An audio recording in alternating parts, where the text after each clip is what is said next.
What's up guys, you're watching the Sid Show, and if you're new to my channel, then don't forget to subscribe and like. Today our topic is PlayStation 5 error, and the error is NP-103111-7. This service is currently under maintenance, so it's a network error, and I'm just going to show you how to fix this up. And here we go. I'm just going to share my screen on my left side, and here we are on the screen. Then we must go to the settings and user and accounts. We must check the user and account is working up and good or not, and your console is logged in or not.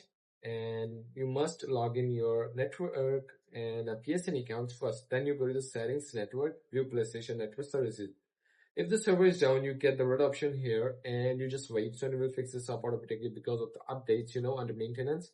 And if you get the oil green, then you have a local internet problem. So you must contact with the local internet provider, or you fix your own, change the DNS settings. Some DNS is working not in your country or region. You can search it and put it back here manually in the setup internet connection. Change the primary DNS, secondary DNS, and MTU setting 1500. You just got connect with the new internet connection that I gained. And I'm just going to suggest you use a LAN cable than the Wi-Fi directly connected from the router to PlayStation 4. You will get the better speed on it. And I hope you found my video helpful for you, and see you soon for the next one, for the next topic. See ya.